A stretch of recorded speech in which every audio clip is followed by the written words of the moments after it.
Muy buenos días, apreciados hermanos. Sean todos bienvenidos a esta clase de confesión de fe. Le damos gracias a nuestro maravilloso Dios por permitirnos estar nuevamente aquí esta mañana. Y quiero invitarlo a que incline sus rostros y empecemos esta clase con una oración. Nos acerquemos al trono de la gracia. Oh buen Dios maravilloso, cuán grande eres tú, soberano, santo, perfecto, digno. En esta mañana nos acercamos delante de ti gracias a la hora maravillosa de nuestro Señor Jesucristo, gracias a su obediencia activa y pasiva, gracias a su sacrificio, gracias a que Él hizo lo que nosotros no podíamos hacer. Él cumplió perfectamente todas tus ordenanzas. Gracias a lo que Él ha hecho, nosotros podemos acercarnos en esta mañana como hijos tuyos, como llamados tuyos, como tu iglesia, para agradecerte por tantas bendiciones, porque tú sigues siendo fiel a pesar de nosotros, tú sigues siendo fiel a pesar de nosotros. Gracias por el amor con que nos has amado, gracias porque nos ayudas a perseverar en este camino. Nos has dado todo lo necesario, Señor, nos has dado tu Espíritu Santo para que nos ayude a perseverar, nos has dado tu palabra para que por medio de ella seamos santificados, y te agradecemos por todo esto. Queremos pues poner delante de ti en esta mañana esta clase de confesión de fe. Queremos agradecerte por nuestros hermanos que tienen este deseo de cada día conocer más de ti, acercarse y aprender más de ti a través de estas doctrinas, poder deleitarse y glorificarte a ti, Señor, a través de estas doctrinas, conociendo estas doctrinas y viendo cómo ellas nos acercan cada vez más a ti y ponen nuestra mirada en tu Hijo Jesucristo. Queremos pues pedirte que tú seas asistiéndonos y ayudándonos en esta clase de confesión de fe, y también queremos pedirte por la escuela bíblica y por el culto de adoración, que tú seas glorificándote en cada uno de ellos. En este día, Señor, que tú has separado entre los demás para que tu iglesia se reúna, que nosotros podamos glorificarte y exaltar tu nombre. En el nombre de nuestro Señor Jesucristo. Amén. Nosotros como iglesia debemos siempre tener presente la importancia de ser confesionales. No podemos mirar la confesión de fe simplemente como un requisito para hacernos miembros de una iglesia local. Y uno de los beneficios de una iglesia confesional es que ésta nos ayuda a mantenernos en la fe, a mantenernos en la verdad. Y nosotros como iglesia estamos llamados a ser columna y sostén de la verdad, como dice la diapositiva, hacer defensa de nuestra fe, y para esto debemos conocer, tal vez no de manera exhaustiva, pero sí lo mejor posible, las doctrinas bíblicas, porque ellas son la verdad revelada de Dios. Y todos somos conscientes aquí que vivimos en medio de un mundo caído, una generación posmoderna, donde no hay verdades absolutas, donde todo es relativo, donde no hay una moral bíblica, donde la moral es hacer lo que mi corazón pecaminoso me incline a hacer. Y en medio de este mundo caído nosotros debemos permanecer fieles, santos, perseverando en la verdad revelada de Dios. Y por eso es que quiero que recordemos lo que hemos aprendido hasta hoy, y me he tomado el atrevimiento de traer estas 18 doctrinas que hemos visto hasta hoy en forma de credos. Y yo confío en que a medida que voy leyendo cada uno de estos credos, ustedes los vayan relacionando con la doctrina correspondiente. Así que vamos a ver, en primer lugar, que creemos que Dios Todopoderoso ha revelado todo lo necesario para la vida y la salvación en los 66 libros de las Sagradas Escrituras, que son la palabra de Dios. Las Escrituras, tanto el Antiguo como el Nuevo Testamento, inspiradas por Dios, son infalibles e inerrantes en todas sus partes, y por lo tanto confiables en todo lo que afirman sobre historia, ciencia, doctrina, ética, práctica religiosa o cualquier otro tema. La autoridad de la Biblia proviene de su autor y no de las opiniones humanas. Si bien creemos en el poder y en el ministerio continuo del Espíritu Santo para regenerar, equipar, iluminar, guiar y enseñar al pueblo de Dios, también creemos en la autoridad y suficiencia final de la Biblia sobre todas las áreas de la fe y la práctica. Creemos en el único Dios verdadero y vivo en tres personas, el Padre, el Hijo y el Espíritu Santo, que es invisible, personal, omnipresente, eterno, no depende de nadie, inmutable, veraz, confiable, todopoderoso, soberano, omnisciente, justo, santo, bueno, amoroso, misericordioso, paciente y clemente. Creemos que Dios creó a nuestro primer padre, Adán, perfecto, santo y recto. Fue designado representante y cabeza de la raza humana, exponiendo así a toda su descendencia a las consecuencias de su obediencia o desobediencia a los mandatos de Dios. Creemos que Adán cayó de su justicia original al pecado y trajo sobre sí toda su descendencia a la muerte, la condenación y la esclavitud al pecado. Creemos que está completamente fuera del poder del hombre caído amar a Dios, guardar sus leyes, comprender el Evangelio, arrepentirse del pecado o confiar en Cristo. Creemos que Dios, antes de la fundación del mundo y para su gloria, eligió una gran multitud de hombres y mujeres para la vida eterna como un acto de gracia libre y soberana. Esta elección no dependió en absoluto de su previsión sobre la fe, la decisión, las obras o el mérito humanos. Creemos que Dios envió a su Hijo al mundo, concebido de la Virgen María por el Espíritu Santo, inmutablemente sin pecado, Dios y hombre, nacido bajo la ley para vivir una vida perfecta de justicia en nombre de su pueblo elegido. Creemos que el Hijo de Dios murió en el Calvario como sacrificio para satisfacer la ira de Dios y traer la reconciliación, la redención y la expiación a su pueblo elegido. Dios dio testimonio de la aceptación de la obra de su Hijo al resucitarlo de entre los muertos.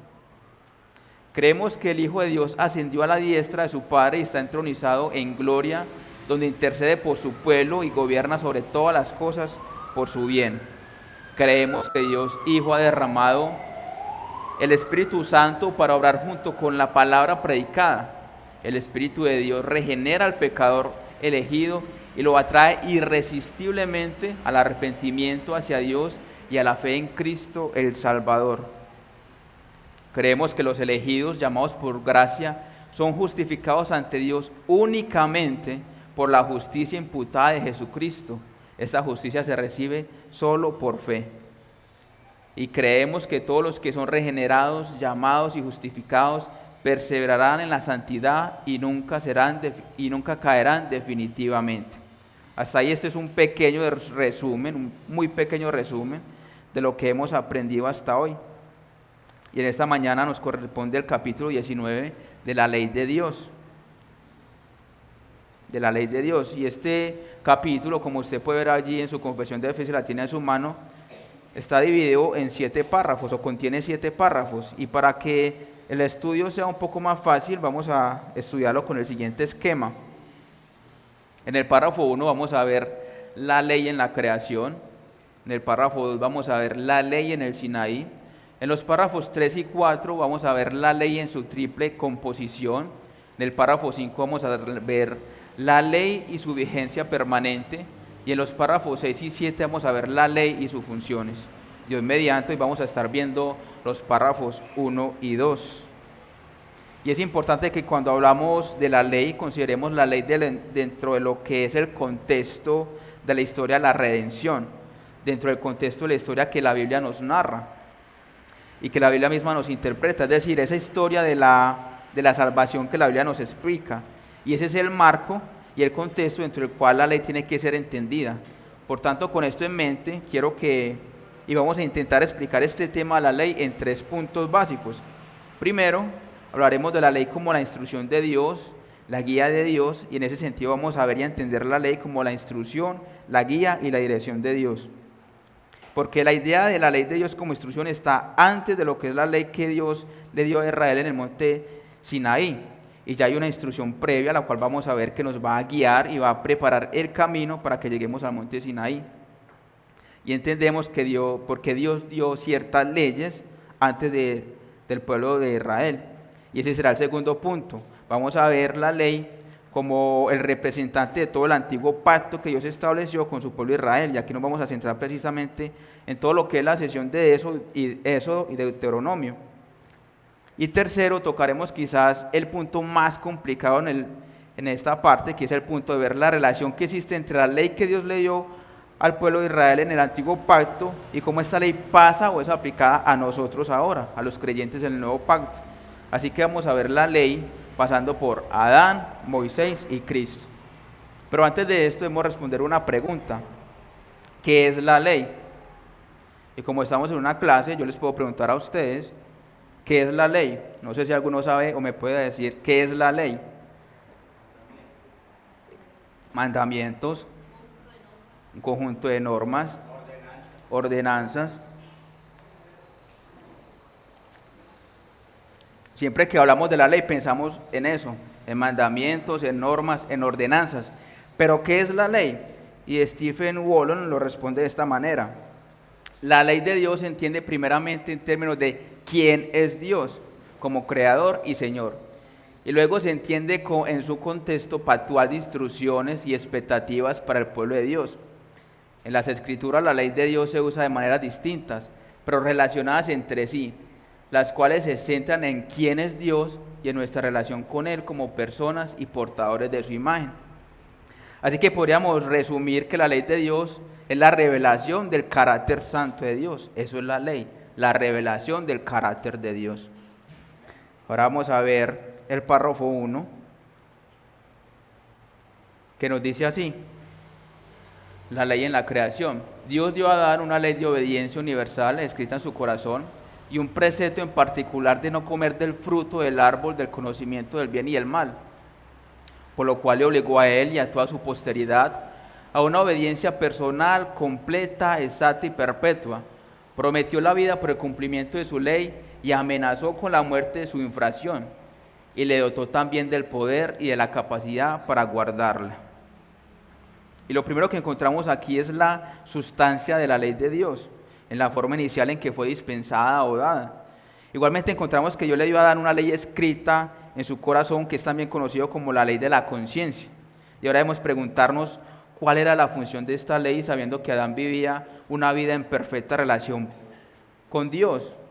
¿Por qué Dios le daría a Adán una ley si Adán vivía tranquilamente allí con Dios, estaba poniéndole nombre a los animales, estaba cuidando el Edén?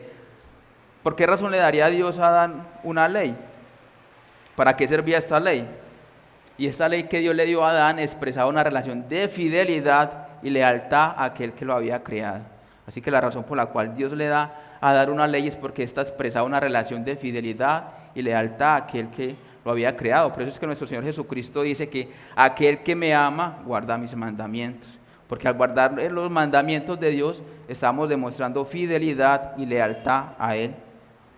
Así que Dios pone esta ley en el corazón de Adán para que Adán así entendiera lo que agradaba a su Creador y vivir de ese modo. Y ahora debemos preguntarnos cuál era esa ley universal que Adán debía obedecer a Dios. Adán fue creado por Dios, él era su creador, Dios tenía derecho sobre él y Adán debía andar en obediencia a él en todas las cosas que ordenara. Esa es una obediencia universal. El hombre fue creado para la gloria de Dios y nadie va a glorificar a Dios caminando en desobediencia. Por tanto, había una imposición por parte de Dios a todo hombre, y esta imposición divina era: el hombre debía obedecer a Dios en todo cuanto Él mandare. Ahora pasemos a ver la ley particular que Dios da a Adán, porque aparte de esa ley que le pone en su corazón, le da una ley particular. En Génesis 2, del 16 al 17, dice: y mandó Jehová Dios al hombre diciendo: de todo árbol del huerto podrás comer, mas del árbol de la ciencia del bien y del mal no comerás, porque el día que de él comieres, ciertamente morirás. Y esto fue como una prueba que Dios le pone a Adán. Y a partir de ese momento, toda la posteridad, o sea, después de que Adán no obedece este mandato, toda la posteridad quedó bajo la primera imposición, o sea, bajo la ley que está puesta en nuestros corazones. No sobre la particular, nosotros no estamos obligados a guardar esta ley particular de no comer del árbol de la sabiduría de ciencia y de la sabiduría de la ciencia del bien y del mal, pero sí de la ley universal. Nosotros tenemos una obligación con esa obediencia universal que Dios impuso a Adán. Y es por eso que los autores de la Confesión de Fe dicen que, por lo tanto, Adán y toda su posteridad están obligados a una obediencia personal, completa, exacta y perpetua. Por lo cual le obligó a él y a toda su posteridad a una obediencia personal, completa, exacta y perpetua. Y en primer lugar, toda la posteridad de Adán debe obedecer la ley de Dios en sentido personal. Dios exige una obediencia personal a la ley que fue escrita en el corazón de todo hombre. Es para todos, no es una ley general. Él me lo pide a mí, nosotros debemos hacerla personal. Él me lo pide a mí, es una obediencia personal. Cada hombre está atado a esta ley. Y en segundo lugar, esa obediencia también debe ser completa. Yo no tengo derecho a decir cuál mandamiento voy a obedecer, es una obediencia completa. Y no solo completa, es en tercer lugar una obediencia exacta. Nosotros tenemos que hacer exactamente lo que Dios ha mandado, ni más ni menos. Y por último, es una obediencia perpetua. Yo no puedo obedecer hoy y desobedecer mañana, debo obedecer constantemente. Y es por eso que la Biblia dice que todos los que quieran salvarse cumpliendo la ley están bajo maldición. Porque ¿quién puede decir, quién se atrevería a decir que desde que nació ha obedecido o ha cumplido, ha hecho esta obediencia personal, completa, exacta y perpetua? Nadie. Y es por eso que es imposible para el hombre salvarse cumpliendo la ley. Vamos a ver lo que dice Gálatas 3 del 10 al 12.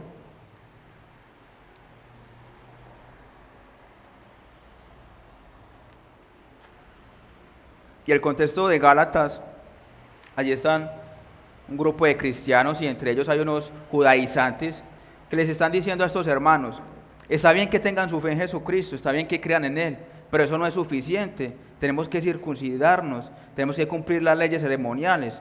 Y por eso es que el apóstol Pablo dice: no, ¿qué pasa pues, Gálatas? Y les dice: oh Gálatas insensatos. Y el apóstol Pablo dice: si alguien viene a traer un evangelio diferente a este, el tal sea anatema. Y dice aquí en Gálatas 3, 10 y 12, dice: porque todos los que dependen de las obras de la ley están bajo maldición, pues escrito está: maldito todo aquel que no permanece en todas las cosas escritas en el libro de la ley para hacerlas. Y el versículo 12 dice: y la ley no es de fe, sino que dice: el que hiciere estas cosas vivirá por ellas. Por eso es que nadie puede vivir o ser justificado por cumplir la ley, porque nadie puede hacerlas. Si se equivoca o falla en uno de los mandamientos, falla en todos. Y ahí no está el versículo 11, pero el versículo 11 dice que la obediencia a la ley no justificará a nadie, pues el justo por la fe vivirá. Ahora, ¿a qué ley se refería cuando dice que Dios le dio una demanda de completa obediencia a la ley universal de Dios? Y esto se refería a la ley moral de Dios. O sea, cuando Dios le pone a Adán esa ley en su corazón, es la misma ley de moral que está en el Sinaí, que está escrita en las tablas de piedra, porque esta ley fue más adelante codificada en el Decálogo, porque los 10 mandamientos no fueron ni inventados ni originados en el Sinaí, si ellos fueron colocados en el corazón del hombre, y toda persona nace con esos 10 mandamientos escritos en el corazón. Y eso es a lo que la Biblia le llama conciencia y el Decálogo. El Decálogo y la conciencia tienen una función similar. Lo que hace la conciencia es el decálogo y lo que hace el decálogo lo hace la conciencia. ¿Y qué es lo que hacen la conciencia y el decálogo? ¿Qué es lo que hace esa ley que está escrita en nuestros corazones? ¿Y qué es lo que hace esa ley que fue escrita en la piedra y da a Israel en el Sinaí? Establecen la norma de lo correcto y de lo incorrecto. La ley moral de Dios y la conciencia no se limitan únicamente a traspasar información, sino que ellas mueven al hombre a obedecer lo correcto y a no hacer aquello que es incorrecto. Y nos acusan si hacemos lo incorrecto y nos defienden si hacemos lo correcto. Pero la pregunta es: ¿cómo sabemos o cómo podemos decir que esta ley universal está en todos los corazones de todos los hombres que han nacido? ¿Cómo podemos nosotros demostrar eso? Pues la Biblia misma nos lo enseña. Vamos a ver Romanos 12, del 14 al 15, dice: porque cuando los gentiles que no tienen ley hacen por naturaleza lo que es de la ley, estos, aunque no tengan ley, son ley para sí mismos. Aquí el apóstol Pablo se está refiriendo a la ley dada por parte de Dios al pueblo de Israel en el Sinaí, y él está diciendo: a los gentiles no les fue dada esta ley que le fue dada al pueblo de Israel, pero ellos cuando hacen lo que dice la ley, hacen por naturaleza lo que es de la ley. Y en el versículo 15 dice: mostrando la obra de la ley escrita en sus corazones, dando testimonio de su conciencia y acusándoles o defendiéndoles sus razonamientos. O sea, ¿qué está diciendo el apóstol Pablo aquí? Que la misma ley que está escrita en los corazones es la misma ley que fue dada a Israel en el monte Sinaí. Así que por lo tanto la ley moral de Dios fue dispensada en el huerto de Edén, y Dios prometió la vida por el cumplimiento de ella y amenazó con la muerte si se infringía. Esa es la promesa. Si Adán obedecía, continuaría viviendo. Si Adán desobedecía, moriría sin remedio. Y todos conocemos la historia. Adán y Eva desobedecieron al Señor y la muerte entró en el mundo por causa del pecado. Pero además de todo esto, Dios, que es bueno y misericordioso y es bondadoso, Él dio un acompañante a esa ley moral y fue el poder y la capacidad para guardarla. Dios no solamente le dio a Adán la ley puesta en su corazón, sino que también le dio el poder y la capacidad para guardarla.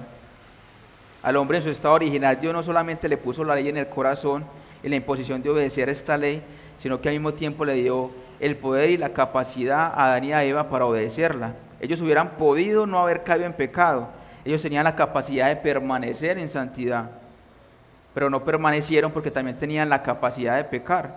Ellos tenían esas dos capacidades. Y la pregunta es, ¿por qué Dios le dio esta capacidad de pecar al hombre? Y la respuesta es porque Dios hizo al hombre un ente libre, y en esa libertad el hombre pecó ante Dios. ¿Y cuál fue el resultado de todo esto? Que ahora el hombre en el estado caído no puede no pecar. Adán y Eva podían no pecar, nosotros ahora después de Adán no podemos no pecar. Y entonces la pregunta es, ¿por qué ya desde el inicio nos encontramos esa instrucción de Dios? Y la respuesta es fácil, es porque la instrucción de Dios, la ley de Dios como instrucción y guía está ligada directamente a la esencia misma de quién es Dios. Es decir, la instrucción de Dios es el reflejo de quién es Dios y que Dios es un Dios con moralidad, de que Dios es un Dios con una moral y que tiene morales absolutas en su ser y en su persona. Y ese Dios absoluto en moralidad refleja o extiende en cierta manera esa moralidad en sus instrucciones que da a los suyos.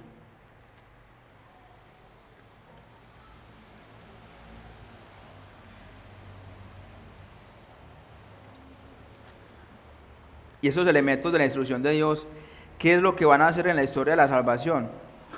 Bueno, nos van a preparar el camino para cuando lleguemos al monte Sinaí. Y aquí llegamos al segundo punto, que es la ley dada en Sinaí, en el párrafo 2. Y debemos entender que la ley de Dios dada en ese momento va a ser el representante de todo el antiguo pacto. Leamos la declaración. La misma ley que primeramente fue escrita en el corazón del hombre, continuó siendo una regla perfecta de justicia después de la caída, y fue dada por Dios en el monte Sinaí en 10 mandamientos y escrita en 2 tablas. Los 4 primeros mandamientos contienen nuestros deberes para con Dios y los otros 6 nuestros deberes para con los hombres.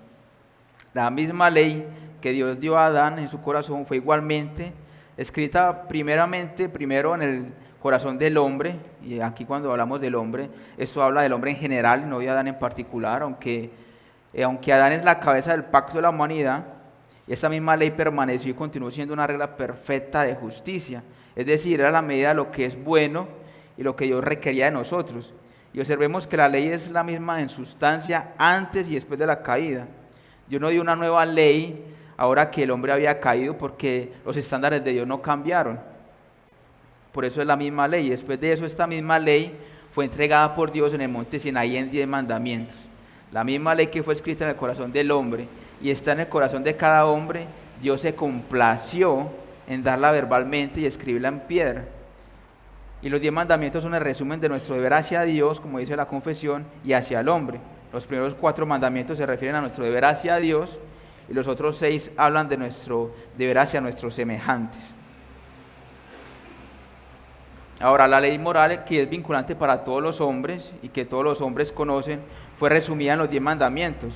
Y la confesión dice que la ley moral es una regla perfecta de justicia. Y eso es así porque la ley moral es un reflejo, como ya lo he dicho, lo voy a hacer y lo voy a decir durante toda esta clase, es un reflejo de la perfección de Dios y de su excelencia moral. La ley moral no contiene mandamientos arbitrarios, sino los que son correctos, basados en la existencia y el carácter de Dios. ¿Por qué? Porque ellos reflejan su justicia y santidad, por lo tanto son la norma. Son una regla perfecta, lo que es correcto y lo que es contrario a ellos es incorrecto y pecaminoso. Antes de la caída eran una norma correcta y después de la caída siguen siendo una norma perfecta de justicia. La caída no cambió la perfección, la santidad y la excelencia moral de Dios. Por lo tanto, la ley moral tampoco fue cambiada. Y el decálogo es ciertamente la ley moral que refleja el carácter perfecto de Dios. Y el decálogo no era algo nuevo dado a Israel, sino la excelencia del pacto con Israel. Vamos a leer lo que dice Éxodo 34, versículo 28. Dice: Y él estuvo allí con Jehová 40 días y 40 noches, aquí está hablando de Moisés, no comió pan ni bebió agua, y escribió en tablas las palabras del pacto, los 10 mandamientos. Escribió las palabras del pacto, los 10 mandamientos. Recordemos que Dios les dice a ellos, si ustedes obedecen, van a obtener vida, si ustedes desobedecen, van a obtener muerte. Estas son las palabras del pacto, y las pone en estas tablas de piedra. Y se dio así para que no hubiera malentendidos, debido a una conciencia debilitada sobre la ley moral de Dios. O sea que debido al pecado, esa ley que está escrita en nuestros corazones se va debilitando, nuestra conciencia va siendo cauterizada. Y que esto era así, que la ley estaba antes del Sinaí, se ve en el conocimiento general de los 10 mandamientos antes de Sinaí en el Pentateuco. Y vamos a ver algunos ejemplos de cómo esta ley moral que estaba escrita en el corazón del hombre, el hombre la tenía realmente escrita en su corazón antes de que fuera dada al pueblo de Israel. El primer mandamiento declara la exclusividad de Jehová como el único Dios que debe ser adorado y venerado. Y el segundo mandamiento declara cómo debe ser adorado y también prohíbe la idolatría. Así que el primer y el segundo mandamiento son muy similares entre sí. Vamos a leer allí en Éxodo 20, del 3 al 6, aquí encontramos el primero y el segundo mandamiento que dice: no tendrás dioses ajenos delante de mí, no te harás imagen ni ninguna semejanza a lo que está arriba en el cielo, ni abajo en la tierra, ni en las aguas debajo de la tierra. No te inclinarás a ellas ni las honrarás, porque yo soy Jehová tu Dios, fuerte, celoso, que visito la maldad de los padres sobre los hijos hasta la tercera y cuarta generación de los que me aborrecen, y hago misericordia a millares, a los que me aman y guardan mis mandamientos. Ahora la pregunta es, ¿será que vamos a encontrar a alguien que guardara estos mandamientos antes de que fueran dados a Israel en el monte Sinaí? Y cuando Dios llama a Jacob para ir a Betel y morar allí, Jacob sigue el llamado de Dios con un llamado a su pueblo para quitar los dioses ajenos que están entre ellos. Vamos a ver Génesis 35:2, dice: entonces Jacob dijo a su familia y a todos los que con él estaban: quitad los dioses ajenos que hay entre vosotros y limpiaos y mudad vuestros vestidos. Jacob sabía que Dios es un Dios celoso y quiere que su pueblo sea obediente solo a Él y lo adore solo a Él. Porque sabemos que el Todopoderoso no va a compartir su gloria con ídolos. Él quiere tener la plena devoción de su pueblo. Y cuando el pueblo abandonó sus ídolos, leemos más adelante en Génesis 35:5, en ese momento se dice que un terror de parte de Dios cayó sobre las ciudades que estaban a su alrededor, de modo que no persiguieron a los hijos de Jacob. Así que cuando ellos abandonaron sus ídolos, fue fácilmente ver que tenían al único Dios verdadero a su lado. Ahora pasemos al quinto mandamiento. Éxodo 20:12 dice: honra a tu padre y a tu madre para que tus días se alarguen en la tierra que Jehová tu Dios te da. Este quinto mandamiento ordena al honor de la autoridad por encima de uno mismo, y los más cercanos son los padres. Y eso se ve a lo largo de la vida de los patriarcas, y la deshonra de los padres se consideraba como algo irrespetuoso. Y eso es algo obvio y evidente. Y en la historia vemos que Noé fue deshonrado cuando Can lo vio desnudo y trajo la maldición de su padre sobre sí mismo por su pacto. Lo vemos en Génesis 9:22. Y Can, padre de Canaán, vio la desnudez de su padre y lo dijo a sus 2 hermanos que estaban afuera. Pero Sem y Jafé fueron honrados y bendecidos porque cubrieron la desnudez de su padre. Génesis 9:23 dice: entonces Sem y Jafé tomaron la ropa y la pusieron sobre sus propios hombros, y andando hacia atrás cubrieron la desnudez de su padre, porque ellos sabían que esto era algo deshonroso, teniendo vueltos sus rostros, y así no vieron la desnudez de su padre. Ahora pasemos a ver el séptimo mandamiento. Este ordena fidelidad al cónyuge. Éxodo 20:14 dice: no cometerás adulterio. Y vamos a ver ahora Génesis 39:9, que nos dice: no hay otro mayor que yo en esta casa, y ninguna cosa me he reservado, sino a ti, por cuanto tú eres su mujer. ¿Cómo pues haría yo este gran mal y pecaría contra Dios? ¿Ustedes se acuerdan quién es el que está hablando aquí en esta porción de la Escritura? ¿A quién es el que le pasa esto? Que él está en la casa de su jefe y viene la mujer de su jefe a decirle que se acueste con él. ¿Quién es ese personaje? José. José sabía que lo que la esposa de Potifar quería hacer era gran maldad y pecado contra Dios. Y ahora vamos a ver como último ejemplo el 10º mandamiento. El 10º mandamiento prohíbe todo tipo de codicia. Éxodo 20:17 dice: no codiciarás la casa de tu prójimo, no codiciarás la mujer de tu prójimo, ni su siervo, ni su criada, ni su buey, ni su asno, ni cosa alguna de tu prójimo. Y vamos a ver ahora lo que dice Job, quien los historiadores dicen que era contemporáneo de Abraham. Job dice en el capítulo 31, versos del 9 al 11, dice: si fue mi corazón engañado acerca de mujer, y si estuve acechando a la puerta de mi prójimo, muela para otro mi mujer, y sobre ella otros se encorven, pues es maldad e iniquidad que han de castigar los jueces. Así que en estos casos que hemos visto, antes de la promulgación de la ley en el monte de Sinaí, vemos que la gente conocía estos 10 mandamientos, y algunos de ellos incluso eran reconocidos como tan atroces que debían ser castigados incluso antes de Moisés. Por lo tanto, se establece una continuidad entre la ley natural y la ley moral revelada, resumida en el Decálogo. Y ahora vamos a ver brevemente, muy brevemente, el contexto en que Dios le da la ley moral a Israel. Dios liberó a Israel de la esclavitud por gracia. Ciertamente no merecían la mayor redención del Antiguo Testamento, y ellos lo demostraron a lo largo de la historia que no merecían haber sido redimidos, pero el Señor los liberó según su promesa, según la promesa que Él da a los padres, y los rescató de la esclavitud con un brazo poderoso. Los liberó por gracia y ahora les dio sus leyes para que anduvieran en sus caminos. Israel recibió las leyes morales, ceremoniales y civiles de Dios.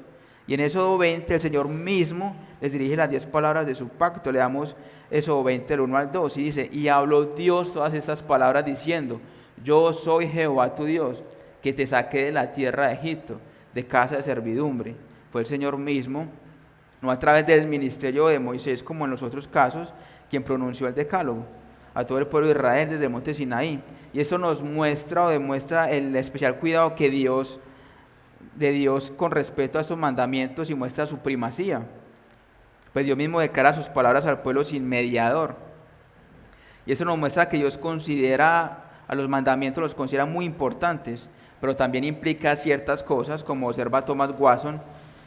Y Thomas Watson dice: si Dios realmente pronunció estas palabras, entonces nosotros debemos escuchar todas estas palabras, debemos atenderlas con reverencia, debemos recordarlas, debemos creerlas, debemos amarlas, debemos enseñarlas y debemos obedecerlas. Nosotros debemos prestar mucha atención a lo que Dios dice, para que no solo seamos oidores, sino también que seamos hacedores, viendo que esos mandamientos son para nuestro bien y para el bien de nuestro prójimo. Porque Dios no nos ha dado mandamientos que nos carguen, sino que nos muestra la perfecta voluntad de Dios y lo que es agradable a su vista. Y debemos ver estos mandamientos como verdaderos, y por lo tanto creerlos y amarlos, y debemos ser capaces de declarar, como el salmista dice en el Salmo 119:97: oh, cuánto amo yo tu ley, todo el día es ella mi meditación. Y a esos 10 mandamientos también podemos llamarlos sus 10 santidades, porque Dios desglosa la santidad de 10 cosas básicas. En el primer mandamiento, la santidad del ser divino: no tendrás dioses ajenos delante de mí. En el segundo mandamiento, la santidad de la adoración a Dios: no te harás imagen. En el tercer mandamiento, la santidad del nombre de Dios: no tomarás el nombre de Dios en vano. En el cuarto mandamiento, la santidad del día que Dios separó para adorarle: Jehová bendijo el día de reposo y lo santificó. En el quinto mandamiento, la santidad de la autoridad que Dios ha puesto en el mundo: honrarás a tu padre y a tu madre. En el sexto mandamiento, la santidad de la vida: no matarás. En el séptimo mandamiento, la santidad del sexo: no cometerás adulterio. En el octavo, la santidad de la propiedad privada: no hurtarás. En el noveno, la santidad de la verdad: no dirás falso testimonio. Y en el décimo, la santidad del corazón: no codiciarás. Y es en estos 10 mandamientos donde Dios resumió todo su carácter moral.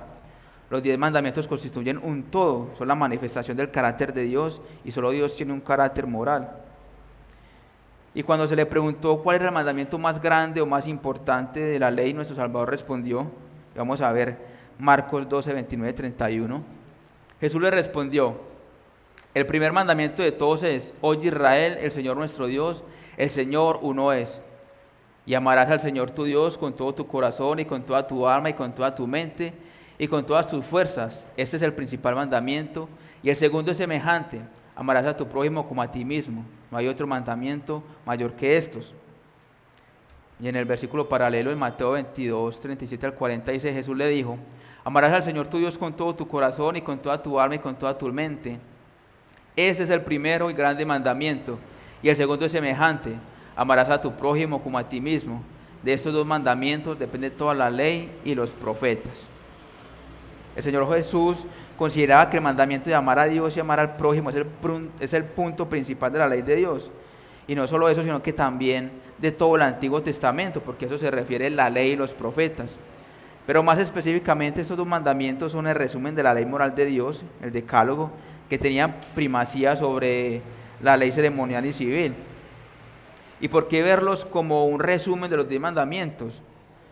Porque los 10 mandamientos se dividen en los primeros 4 con respecto a nuestro deber directamente hacia Dios, llamándonos a reconocerlo como el único Dios, adorarlo, honrarlo y honrar su día. Y el Señor aquí cita, nuestro Señor Jesucristo está citando Deuteronomio 6 del 4 al 5 a este efecto. Todos nuestros deberes hacia Dios deben brotar de un corazón que lo ama y desea hacer las cosas que Él manda. Vamos a ver Deuteronomio 6 del 6, 4 al 5. Dice: Oye Israel, Jehová nuestro Dios, Jehová uno es. Y amarás a Jehová tu Dios de todo tu corazón y de toda tu alma y con todas tus fuerzas. Y luego nuestro Señor Jesucristo cita parcialmente Levítico 19, 18, y con esto entendemos que está resumiendo la segunda tabla, los mandamientos del 5 al 10, demostrando nuestro amor al prójimo. Levítico 19, 18. No te vengarás ni guardarás rencor a los hijos de tu pueblo, sino amarás a tu prójimo como a ti mismo, yo Jehová. Así que nuestro Señor Jesucristo resume la ley en nuestro corazón y los 10 mandamientos que fueron dados al pueblo de Israel en el monte Sinaí, en amar a Dios sobre todas las cosas y amar a nuestro prójimo como a ti mismo. Y nosotros podríamos resumir todo eso en una sola palabra: amor. En esto se resumen los mandamientos, en amor, en amar a Dios y en amar a nuestro prójimo. Y ahora quiero que miremos con la ayuda del Catecismo Menor de Westminster qué es lo que exige y prohíben los 10 mandamientos. El Catecismo Menor de Westminster fue hecho para enseñar a los niños y está hecho como una sesión de preguntas y respuestas.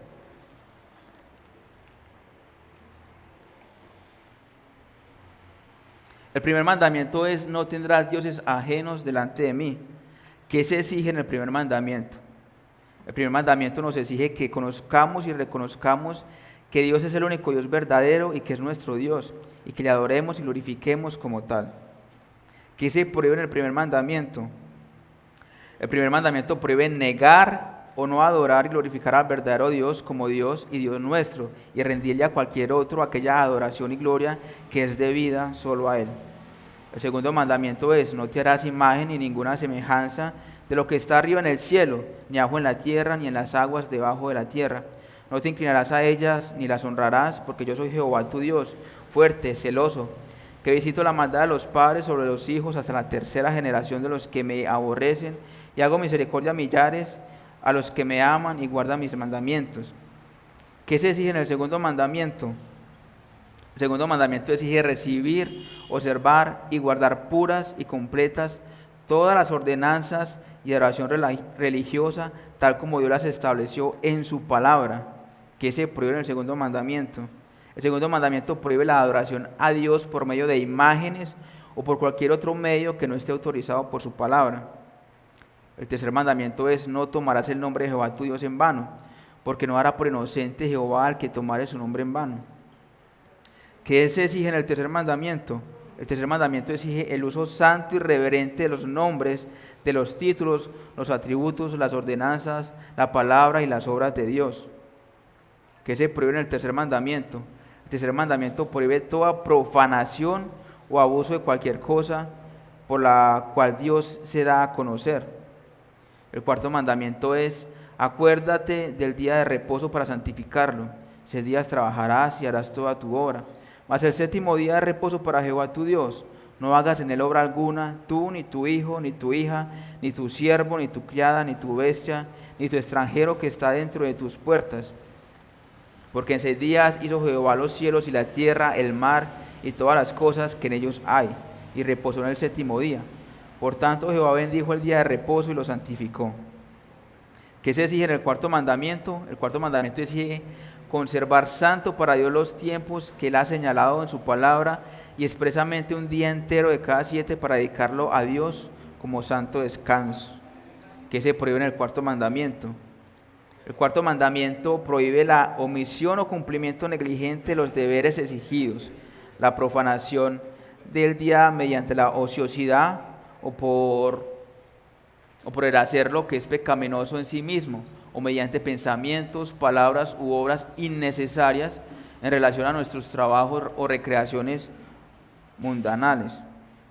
El quinto mandamiento es: honra a tu padre y a tu madre para que tus días se alarguen en la tierra que Jehová tu Dios te da. ¿Qué se exige en el quinto mandamiento? El quinto mandamiento exige la preservación del honor y el cumplimiento de los deberes que pertenecen a cada uno en sus diferentes puestos y relaciones como superiores, inferiores o iguales. ¿Qué se prohíbe en el quinto mandamiento? El quinto mandamiento prohíbe el descuido de o el hacer cualquier cosa en contra del honor y del deber que pertenece a cada uno en sus diferentes puestos y relaciones.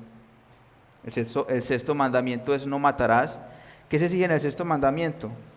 El sexto mandamiento exige hacer todos los esfuerzos legítimos para perseverar nuestra vida y la vida de los demás. ¿Qué se prohíbe en este mandamiento? Este mandamiento prohíbe quitarse la vida a uno mismo, quitar la vida a nuestro prójimo injustamente, y prohíbe también todo aquello que conlleve a matar. El séptimo mandamiento es: no cometerás adulterio. ¿Qué exige este mandamiento? Exige la preservación de nuestra propia castidad, así como la de nuestro prójimo, en el corazón, en el hablar y en la conducta. ¿Qué se prohíbe? Prohíbe todo pensamiento, palabra o acción contrarios a la castidad. El octavo mandamiento es: no hurtarás. ¿Qué exige este mandamiento? Exige procurar y promover legítimamente la prosperidad y bienestar de nosotros mismos y de los demás. ¿Qué prohíbe este mandamiento? Prohíbe todo lo que impide o tiende a impedir injustamente la prosperidad y bienestar de nosotros mismos o de nuestro prójimo. El noveno mandamiento es: no hablarás contra el prójimo falso testimonio. Y este mandamiento exige el mantenimiento y promoción de la verdad entre los hombres, así como también nuestro buen nombre y el de nuestro prójimo, especialmente cuando tengamos que dar testimonio. ¿Qué es lo que prohíbe este mandamiento? Prohíbe todo lo que es perjudicial contra la verdad, lo que es injurioso contra nuestro buen nombre o el de nuestro prójimo. El décimo mandamiento es: no codiciarás la casa de tu prójimo, no codiciarás la mujer de tu prójimo, ni su siervo, ni su criada, ni su buey, ni su asno, ni cosa alguna de tu prójimo. ¿Qué exige el décimo mandamiento? El décimo mandamiento exige el pleno contentamiento con nuestra propia condición y que tengamos una actitud correcta y caritativa hacia nuestro prójimo y todo lo que es suyo. ¿Qué se prohíbe en este mandamiento? Prohíbe todo descontento con nuestra propia condición, la envidia o pesar del bienestar de nuestro prójimo y toda inclinación y deseos desordenados hacia las cosas que son de él. Ahora, mis hermanos, debemos enfatizar que los 10 mandamientos son dados en un contexto en el que se expresan las metas que tiene Dios para su pueblo y según el agrado de su voluntad. Por lo tanto, son un retrato de su voluntad, y a menos que nosotros pensemos que son una expresión arcaica de la voluntad divina que ya no tiene importancia, sería bueno que recordemos que el Nuevo Testamento no abroga, sino que confirma la ley de Dios. Ahora, para finalizar, vamos a dar algunas conclusiones. 3 funciones fundamentales de la ley de Dios: llevar a los pecadores al Rey eterno, guiar al creyente en su santificación y frenar el pecado en el mundo. Desde la caída, ningún ser humano durante esta vida puede guardar perfectamente los mandamientos de Dios, sino que más bien diariamente los quebranta en pensamiento, palabra y obra. Y es por eso que esta ley es el requerimiento del pacto de obras que debe obedecer nuestro Rey Jesucristo para poder librarnos por siempre del mal e imputarnos su justicia. Vamos a orar, mis hermanos. Oh buen Dios, cuán agradable es tu ley, Señor. Que nosotros podamos decir como el salmista y deleitarnos en ella. Que tu ley sea nuestra guía, que tu ley sea ese camino que nos lleve primero a reconocer los pecadores que somos pecadores y que no podemos hacer absolutamente nada para alcanzar justicia. No hay nada en nosotros que pueda alcanzar justicia. Estamos incapacitados de cumplir perfectamente tu ley. Y es por eso que a ti te plació enviar a tu Hijo Jesucristo a que se encarnara y viniera a vivir aquí en esta tierra y cumpliera perfectamente estos mandamientos que tú has dado. Tu Hijo Jesucristo sí pudo hacer lo que nosotros no podíamos hacer. Y Él los ha cumplido por nosotros. Cada uno de ellos los ha cumplido a la perfección. Desde que nació, Él los cumplió a la perfección. Y no solamente cumplió con todos estos mandamientos, con cada ley, sino que también sufrió el castigo que deberíamos de haber sufrido nosotros por no haber sido obedientes, que era la muerte. Él murió en la cruz por nosotros. Pero a ti te complació, Señor, ese sacrificio que Él hizo y por eso lo resucitaste al tercer día. Y ahora Él está a la diestra, a tu diestra, Señor, intercediendo por nosotros. Y ahora Él nos dice que quien lo ama guarda sus mandamientos. Y nosotros no guardamos ahora tus mandamientos para hallar justicia en ellos, sino como una muestra de fidelidad y lealtad a ti. Oh Señor, ayúdanos en esto, porque somos débiles y torpes. Ayúdanos, Señor, a guardar tus mandamientos siempre, en cada momento. En medio de este mundo caído, que nosotros perseveremos en santidad, en obediencia, en fidelidad y en lealtad a ti, Señor. En el nombre de tu Hijo Jesucristo. Amén.